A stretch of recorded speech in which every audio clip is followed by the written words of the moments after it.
a la gente guardado. Muy bien.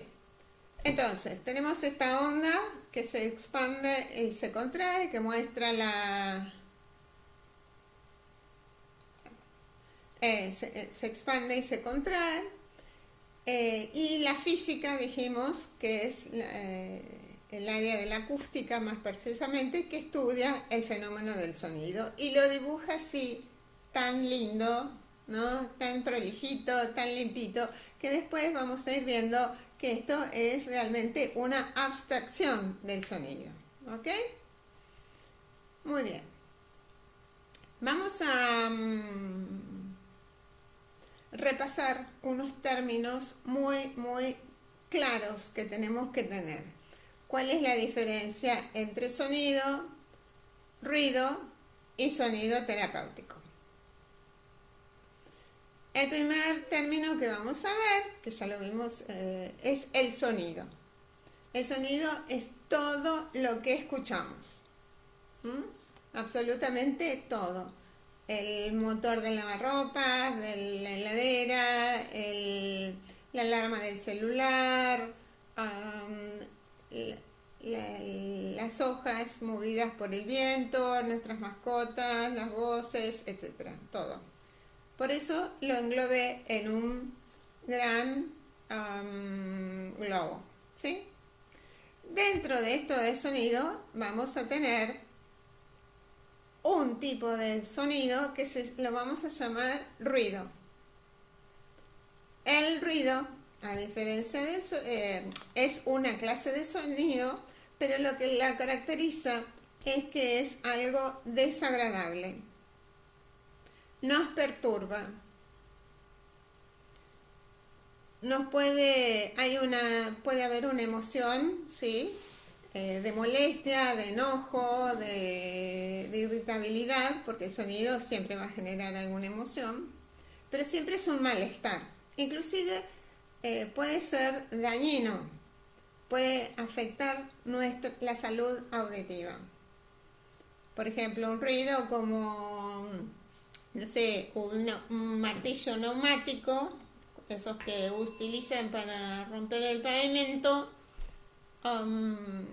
puede dañar nuestra audición, ¿sí?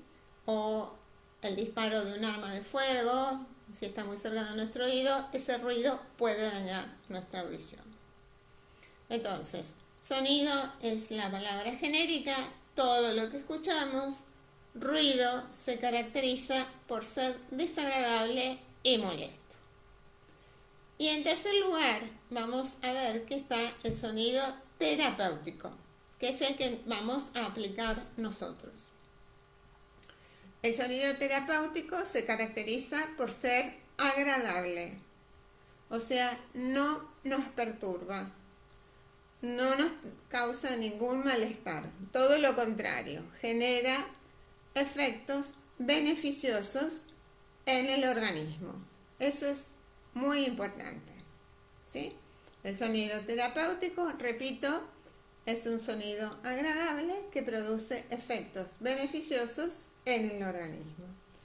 Y acá puede decir que ustedes me digan, bueno, a mí me hace muy bien escuchar las olas del mar, porque me relajan, o el sonido de la lluvia, ¿sí?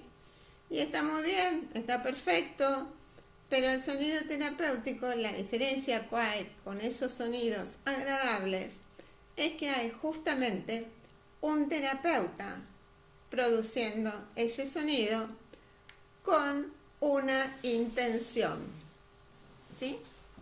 Entonces, el terapeuta conoce las características del sonido, sabe cómo puede afectar al organismo, entonces de acuerdo a lo que quiera lograr o cómo quiera acompañar a la persona que está consultando, ¿sí? Va a generar determinado tipo de sonido. Entonces el sonido terapéutico es un sonido agradable que produce efectos beneficiosos en el organismo y que está generado por un terapeuta. ¿Se entendió? ¿Está claro esta diferenciación entre sonido, ruido y sonido terapéutico? ¿sí? Hagan con el dedito. Muy bien, muy bien. ¿Todos estamos de acuerdo? ¿Ok? Bienvenida, bien. Bueno, seguimos, despacito. Bueno, había dicho yo que la física es la que estudia al sonido. El sonido y lo dibuja de esta forma con estas ondas. Estas ondas, estos movimientos de expansión y contracción, estas ondas necesitan un medio material para producirse, para generar sonido. Justamente hay unos datos muy interesantes que les voy a pasar, que por ejemplo el sonido generalmente se propaga en el aire, que es lo más común, ¿no es cierto? En el agua se propaga 4 veces más rápido. Estamos hablando de más o menos 4.000 metros por segundo. Unos cuantos. En el aire se propaga a 300, más o menos 380 metros por segundo. En el agua, más de 4.000. Y en los huesos, atención, 12 veces más rápido que en el aire. ¿Por qué tenemos que saber nosotros estos como terapeutas? Muy sencillo. Si viene una mujer embarazada, ¿qué va a pasar con ese bebé que está flotando en agua? Los sonidos tienen que ser sumamente sutiles.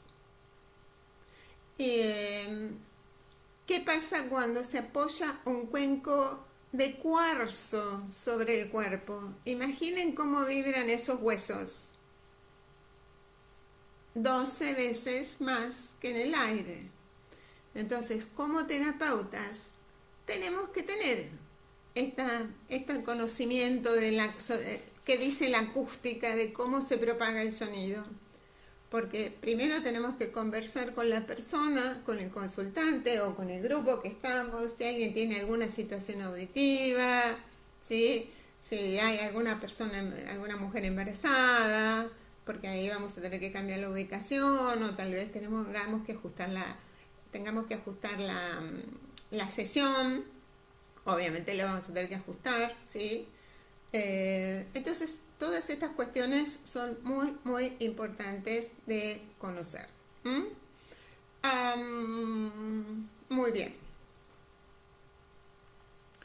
Otra área, o sea, porque ¿esto a qué viene? Porque vengo hablando de la física, ahora vamos a hablar de la semántica, después de las neurociencias. Porque ustedes como terapeutas van a poder decir que la terapia de sonido que van a aplicar con cuencos tibetanos no se limita al área de lo espiritual.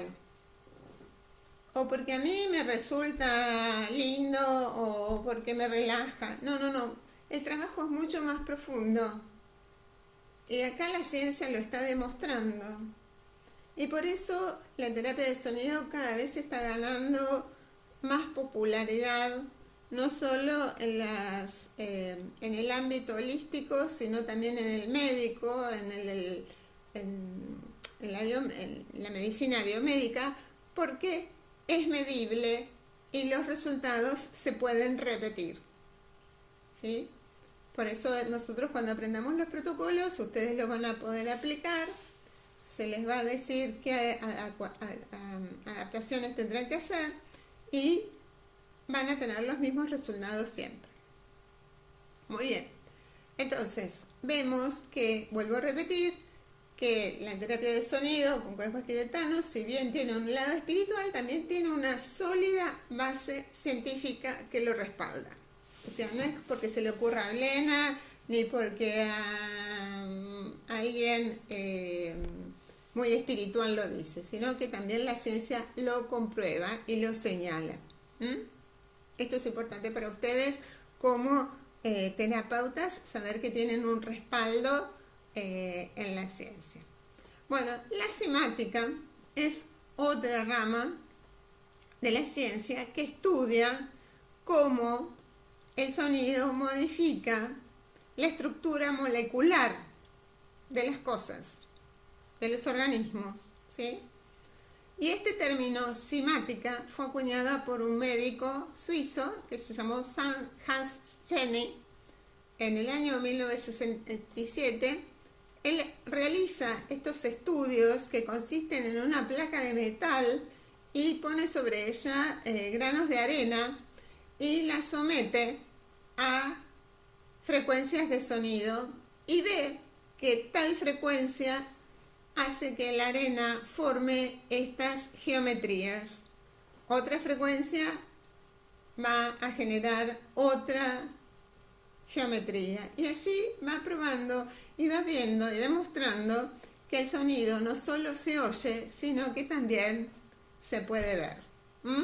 Entonces ahí se comprueba cómo el sonido modifica la estructura molecular.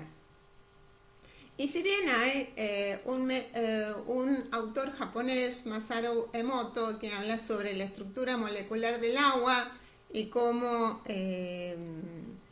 las vibraciones de los pensamientos modifican, ¿sí?, la estructura molecular del agua, no hay pruebas científicas sobre esto. No ha completado, si bien lo estudió, no siguió protocolos suficientemente científicos como para poder sumarlos aquí. Así que les comento. Bueno, ¿y qué nos dice la neurociencia? Acá es sumamente importante porque las ondas sonoras son captadas por nuestro sistema auditivo y genera efectos, activa áreas del cerebro, que esto es muy importante por los avances tecnológicos, que se empezó a poder ver qué áreas del cerebro se activan con el sonido. Entonces las neurociencias empezaron a prestar atención a todo lo que sucedía aquí. Quiero rescatar y resaltar que el sistema auditivo es el primero en desarrollarse completamente en el ser humano. O sea, nosotros ya en el vientre materno, 40 días antes de nacer, ya escuchamos perfectamente. Entonces, fíjense que cuando nosotros nacemos, ya tenemos información. Ya sabemos, porque escuchamos el corazón de nuestra mamá, si late rápido es porque estaba apurada o nerviosa, si cantaba por el tono de su voz, sabemos que estaba contenta, podemos reconocer tal vez una voz masculina de una voz femenina y que nos resulta familiar, será nuestro papá, nuestra mamá. O sea, cuando ya nacemos tenemos un montón de información, algo que no nos da ni la vista, ni el olfato, ni el gusto, nada, ¿sí? El primer sentido es el del oído, así que es sumamente importante. Bueno, ¿qué hace la neurociencia? Descubre que el sonido activa el sistema nervioso parasimpático, el hipocampo y la amígdala, que son partecitas súper chiquititas en nuestro cerebro, y por ejemplo que la amígdala está íntimamente vinculada con la memoria y el aprendizaje. Por eso, esto que estoy diciendo, ¿no es cierto?, que nosotros al tener desarrollado el sistema auditivo antes de nacer, ya tenemos aprendizaje, ya hemos realizado un aprendizaje. Y además amplía cortezas auditivas primarias y secundarias. Ahora vamos a desarrollar estos dos temas. Voy a checar acá. Bueno, fíjense que lo que es el tálamo, una cosa muy chiquitita en el medio del cerebro. La primera parada de sonido es justamente, entra el sonido a través del oído y llega al tálamo. Lo que hace básico pero fundamental, detecta frecuencias, volumen y si el sonido viene de la derecha o de la izquierda. O sea, acá nos da información genérica. Frecuencias, después lo vamos a ver más en detalle, frecuencias, volumen y si el sonido viene de izquierda o derecha. Tiene una organización por frecuencias como un piano. O sea, el tálamo tiene las neuronas de un extremo responden a sonidos graves y del otro a los sonidos agudos. Y los cuencos tibetanos con sus sonidos armónicos, ricos y complejos generan un patrón de activación muy amplio de esta zona. Bueno, sorprendente, ¿no? Toda esta información que tenemos. Entonces, la primera parada es esta, que dijimos que tenemos una corteza auditiva primaria. Importante. Entonces, la corteza auditiva primaria detecta frecuencia, si es grave, si es agudo, volumen, si es fuerte, si es suave, si viene de la derecha o si viene de la izquierda. ¿Sí? Bueno, algo importante para mencionar es esto. A ver si lo puedo achicar un poquito. El timbre de un cuenco tibetano es inusualmente complejo. Tiene una nota fundamental más una serie de notas parciales que se llaman armónicos, que todos coexisten y evolucionan en el tiempo. Esto es un pantallazo, ahora lo vamos a ver más en detalle. Eso significa que la corteza auditiva secundaria tiene que trabajar bastante para procesar esa textura porque no es un estímulo simple que se procesa en un instante.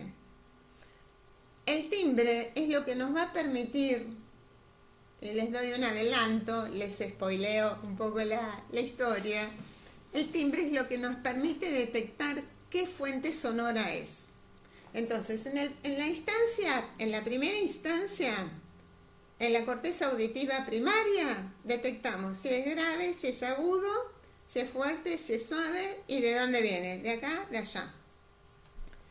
En la corteza auditiva secundaria identificamos la fuente sonora. O sea, si me habla un ser conocido, un desconocido, cómo está esa persona, si está triste, si está enojada, si está alegre. O sea, empieza a ver justamente a procesar esa textura porque no es un estímulo simple, es mucho más complejo y ahora lo vamos a ver cuando veamos el timbre más en detalle.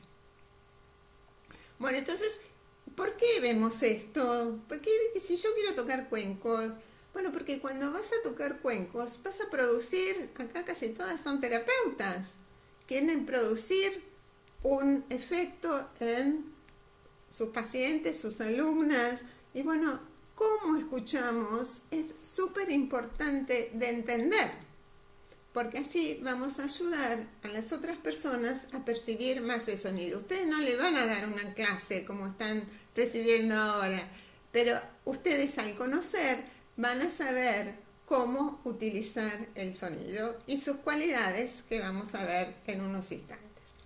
Bueno, recién vimos que el cuenco tibetano se caracteriza por tener un sonido fundamental y armónicos. En realidad, casi todas las fuentes sonoras se caracterizan por esto. Pero los cuencos tibetanos son todavía lo tienen más desarrollado esto. Cuando un cuenco tibetano suena, no produce un único sonido, sino varios a la vez. El más grave y predominante se llama sonido fundamental. Es la nota que reconoces como el sonido del cuenco. Pero al mismo tiempo, el metal vibra en subdivisiones, en una mitad, en un tercio, un cuarto de longitud y así sucesivamente. y cada una de sus subdivisiones produce un sonido más agudo que el anterior, y eso se llaman armónicos. Los cuencos tibetanos son muy ricos en sonidos armónicos, cosa que no lo son los cuencos de cuarzo. Acá hay una gran diferencia.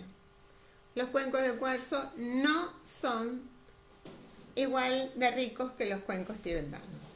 Y por otro lado, los gongs son muy ricos también en cuencos tibetanos, en sonidos armónicos, ¿sí? A los gongs se los llama una sinfonía de cuencos tibetanos. Bueno, y acá creo que acá lo van a ver más clarito, o lo van a poder visualizar. Voy a maximizar la imagen. Fíjense, o sea, a ver, este es el sonido del ataque, que nos permite, el sonido fundamental, que nos permite identificar que está sonando este cuenco y no este otro. Y después empiezan a surgir los armónicos. Fíjense, el sonido fundamental se divide en 2, se divide en 3, se divide en 4, se divide en 5. O sea, estos son los armónicos que acompañan a ese sonido. ¿Sí? ¿Me van siguiendo? Ok. Entonces, ¿se acuerdan el dibujito original que teníamos del sonido? Esa onda así tan prolijita que hace la física. En realidad no existe. Esto es una onda sonora en realidad. La más oscura es el sonido fundamental y todas estas líneas punteadas son los sonidos agudos, ¿sí? Los sonidos armónicos. ¿Lo ven más claro ahora? ¿Sí? Muy bien.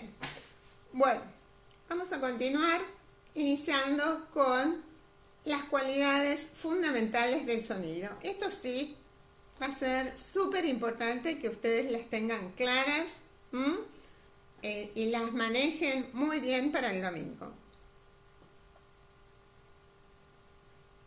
Las 4 propiedades fundamentales del sonido son independientes y esenciales, que permiten al cerebro humano identificar, diferenciar y recrear cualquier sonido existente.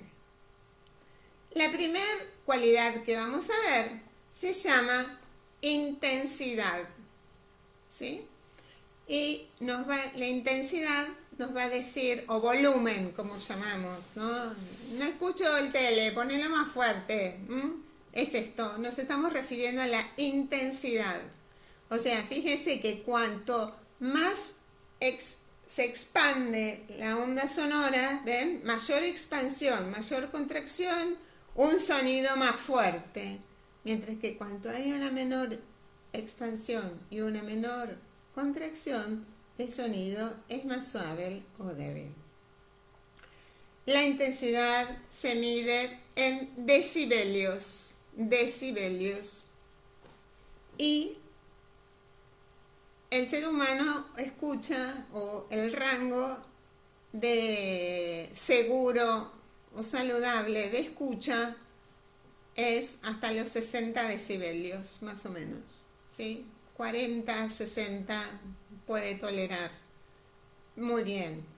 Ya 60 estamos gritando, 40 es una conversación. Pero 85 decibelios ya empezamos a poner en riesgo nuestra audición.